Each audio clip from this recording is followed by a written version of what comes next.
Focus سے باہر زندگی۔ ولی رام ولبھ ان کی لکھی گئی بہترین کہانیوں میں سے ایک ہے، جس کا ممتاز ادیب اجمل جامی نے سندھی سے اردو میں ترجمہ کیا ہے۔ تو ملاحظہ کیجئے یہ کہانی انداز بیاں کی زبانی۔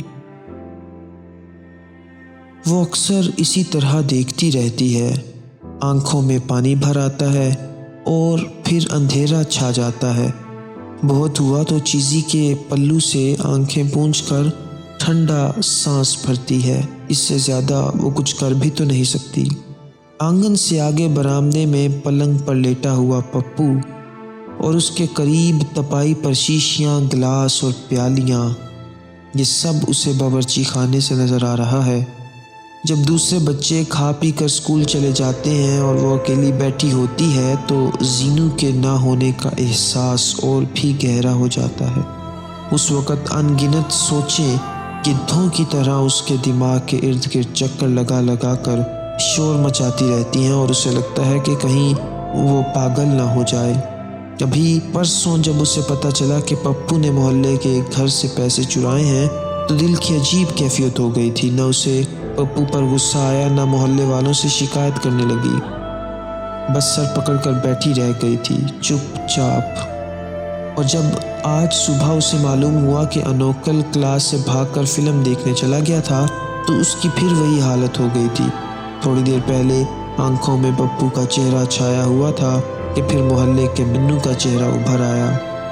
دیکھو ماسی، میں تو صرف اسی لیے کہتا ہوں کہ کہیں اسے عادت نہ پڑ جائے، بس، ورنہ کہتا بھی نہیں۔ تو دیکھو، زیادہ غم نہ کرنا، اس عمر میں یہی ہوتا ہے۔ اس کے اپنائیت بھرے لہجے کی چبھن اسے اپنے اندر محسوس ہو رہی تھی۔ اس نے منو کے سامنے خود کو روکنے کی بہت کوشش کی، لیکن پھر بھی، نہیں بیٹے، ہم یہی سب بھوگنے کے لیے تو ہیں، ہمیں تو یہ سہنا ہی پڑے گا، ہماری قسمت میں یہی لکھا ہے۔ منو ہکا بکا رہ گیا اور پھر کہنے لگا، اچھا ماسی، میں چلتا ہوں، کالج کو دیر ہو رہی ہے، پھر آؤں گا۔ اس کے جانے کے بعد ایک دم گھٹن اور خاموشی چھا گئی، بالکل ویسی کاٹ کھانے والی خاموشی جیسی کھٹکے کے بعد چھا جاتی ہے۔ اس وقت وہ اسی کے بارے میں سوچ رہی ہے۔ اسے رہ رہ کر یوں محسوس ہوتا ہے جیسے سارا گھر اس کے بس سے باہر ہوتا چلا جا رہا ہے یا ہو چکا ہے۔ وہ کچھ بھی نہیں کر سکتی، کچھ بھی نہیں۔ زینو، انو، پپو، نازو اور سب کے بیچ میں وہ۔ اس کے باوجود اس بارے میں اپنے شوہر سے بہت کم بات کرتی ہے۔ یہ سب کچھ خود سہنے کی کوشش میں لگتا ہے وہ ہانپنے لگی ہے، لیکن وہ کہے بھی کیوں کر؟ اسے معلوم ہے کہ وہ 9 بجے سے بھی پہلے گھر سے نکلتا ہے اور کہیں شام کو 6 بجے اس کی صورت نظر آتی ہے۔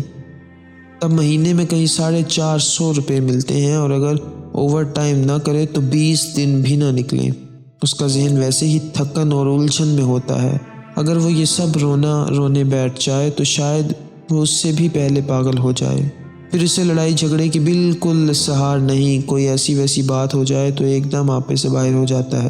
پچھلے ہفتے انو کو کتنا مارا تھا، وہ تو نہ جانے کس طرح خود ہی رحم آ گیا اور اس کے بعد پشیمانی میں کتنے ہی دن بولنا چھوڑ دیا تھا اور منہ میں کچھ بڑبڑاتا رہتا تھا۔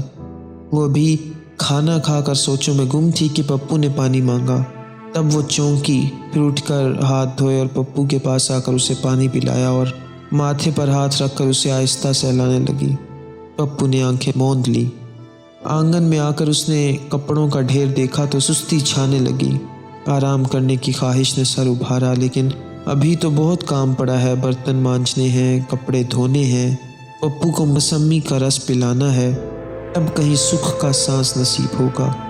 یہ سوچ کر وہ نل کے آگے برتن اکٹھے کر کے دھیرے دھیرے انہیں دھونا شروع کرتی ہے۔ اچانک اسے وہ بڑھیا یاد آتی ہے جو کئی سال پہلے برتن مانجنے آیا کرتی تھی۔ صرف 5 روپے اور روٹی اور برتنوں کا ڈھیر، اب تو کوئی 50 سے کم بات بھی نہیں کرتا۔ ایسی باتیں سوچ کر اسے اپنی تنگ دستی پر بڑی بے چینی ہوتی ہے، خاص طور پر اس وقت جب وہ تھکی ہوتی ہے۔ لیکن اسے پتہ ہے کہ اور کوئی راستہ بھی تو نہیں، اسی لیے سوچنا بیکار ہی لگتا ہے۔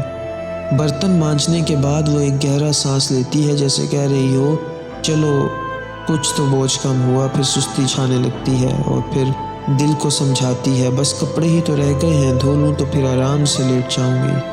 وہ بالٹی لا کر پانی بھرتی ہے اور سانس روک کر اٹھتی ہے۔ اسے کچھ تعجب ہوتا ہے، اس عمر میں ایسی تھکن، 35 برس بھی کوئی عمر ہے، لیکن کچھ بھی کرنے کو اس کا دل نہیں چاہتا۔ پتہ نہیں کس بل پر مشین کی طرح سب کچھ کرتی رہتی ہے، لیکن وہ مشین تو نہیں ہو سکتی۔ کپڑوں میں زینو کی قمیض بھی آ گئی دھلنے کے لیے۔ کپڑے دھوتے دھوتے جب زینو کی قمیض ہاتھ میں آئی تو آنکھیں بھر آئیں۔ گھر سے چلے جانے سے پہلے اس نے یہی قمیض پہنی ہوئی تھی، اس پر اس نے اپنی آنکھیں پھوڑ کر کڑھائی کی تھی۔ جب زینو نے اسے پہنا تو سب محلے والے دیکھتے رہ گئے۔ کیسی سج رہی ہے، جیسی بیٹی ہے ویسی ہی پیاری قمیض بنائی ہے تم نے۔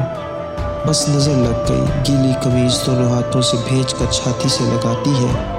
اس کی آنکھیں بند ہو جاتی ہیں، بند آنکھوں سے آنسوؤں کا سیلاب امٹنے لگتا ہے اور گیلی قمیض سے پانی۔ وہ کچھ دیر اسی طرح بیٹھی رہتی ہے۔ اس کے کانوں میں زینو کے الفاظ گونجتے ہیں۔ جب وہ کپڑا لے کر آئی تھی تو زینو نے کہا، اماں رنگ تو نہیں چھوئے گا، کچا ہے۔ پھر وہ قمیض پر پانی ڈال کر اسے دھونے لگتی ہے۔ اس کا رنگ پہلے سے بھی زیادہ نکھر آتا ہے۔ سوچ کی کڑی سے کڑی ملتی جاتی ہے۔ عید قریب آ رہی ہے۔ انو، پپو اور نازو کے پاس کپڑے نہیں ہیں اور وہ کہتا تھا بڑی مشکل سے 50-60 روپے بچے ہیں، احتیاط سے خرچ کرنا۔ سوچتی ہے کہ وہ تو پیسے دے کر آزاد ہو گیا، مصیبت میں میں پڑ گئی، اب میں کیسے کروں؟ کپڑے پھیلا کر پپو کے پلنگ کے پاس بیٹھ کر موسمی کا رنگ نکالنے لگتی ہے۔ پپو کے زرد چہرے اور کمزور جسم پر نگاہ پڑتی ہے تو دل ڈوبنے لگتا ہے، اسے گھٹن سی محسوس ہونے لگتی ہے۔ پپو تم جلدی سے ٹھیک ہو جاؤ تو پھر تم بھی عید پر اچھی مٹھائیاں۔ پھر اچانک اپنی غلطی محسوس کر کے وہ چپ ہو جاتی ہے۔ سوئیاں بھی پکیں گی نا اماں، مجھے بھی ملیں گی نا؟ اس کی آواز کا لگاؤ اس کا دل چھو لیتا ہے۔ بیماری میں سب بچے ایسا ہی کہتے ہیں، وہ سوچتی ہے۔ ہاں اپنے بیٹے کو کیوں نہیں دوں گی؟ پیالی سے رس پلا کر وہ اس کا بستر ٹھیک کرنے لگتی ہے۔ پھر قریب ہی کھڑا دوسرا پلنگ بچھا کر بغیر بستر کے لیٹ جاتی ہے۔ وہ ٹھنڈا سانس لیتی ہے اور اس کی آنکھیں سامنے فریم کیے ہوئے گروپ فوٹو پر جم جاتی ہیں۔ یہ فوٹو زینو نے پچھلے سال میٹرک کے امتحان سے پہلے اسکول سے رخصت پر فیئر ویل کے موقع پر کھنچوایا تھا۔ اسے یاد آیا کہ جب زینو فوٹو فریم لے کر گھر آئی تھی تو اس نے کہا تھا، اماں جب میں تمہارے پاس نہیں ہوں گی تو یہ فوٹو تمہیں اور سب کو میری یاد دلائے گا۔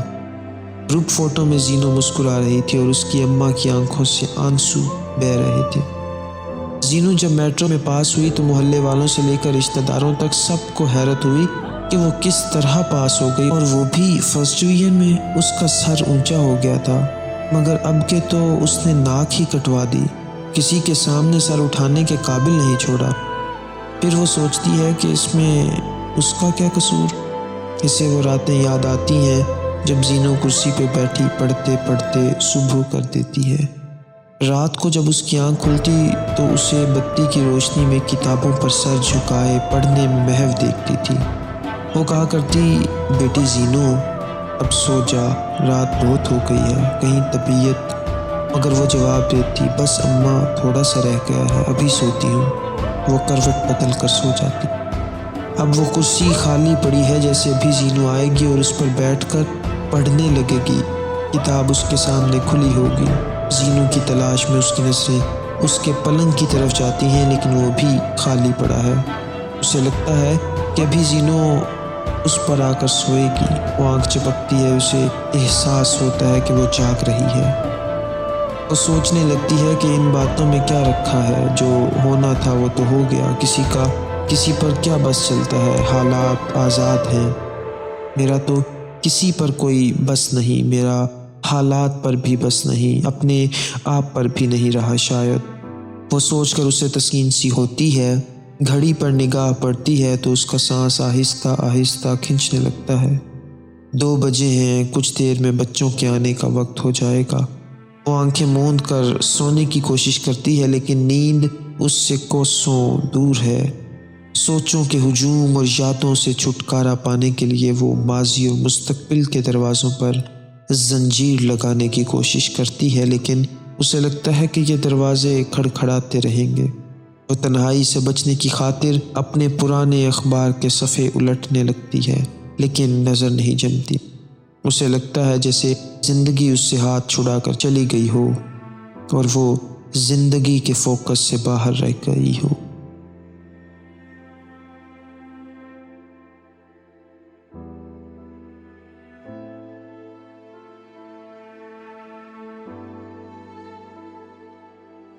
ولی رام ولبھ سندھ کے صحرائی علاقے تھر پارکر کے چھوٹے سے شہر مٹھی میں 1941 میں پیدا ہوئے۔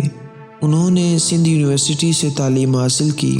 سندھی ادب میں ولی رام ولبھ کی شہرت ایک ماہر ترجمہ نگار کی ہے، جس نے بہت سی نظموں، کہانیوں اور ناولوں سے اپنی زبان اور ادب کو مالا مال کیا ہے۔ اس شہرت کے پیچھے ان کی تخلیقی حیثیت شاید دب سی گئی ہے۔ ولی رام ولبھ شاعر بھی ہیں، افسانہ نگار بھی۔ جب ان کی چند نظمیں سامنے آئیں تو یہ کہا گیا کہ سندھی میں ایک اچھے شاعر کا اضافہ ہوا ہے۔ ولی رام نے گنی چنی کہانیاں لکھی ہیں۔ یہ کہانیاں دلچسپ اور منفرد ہیں۔ ان میں نہایت مہارت کے ساتھ سادہ اور مؤثر موضوع کو برتا گیا ہے۔ ولی رام کی دھیمے اسلوب کی کہانیوں کا مرکز ذاتی دکھ ہے۔ انہوں نے جان بوجھ کر نچلے متوسط طبقے سے موضوعات کا انتخاب کیا ہے جو ان کے ذاتی مشاہدات پر مبنی ہیں۔ فوکس سے باہر زندگی ان کی لکھی گئی بہترین کہانیوں میں سے ایک ہے۔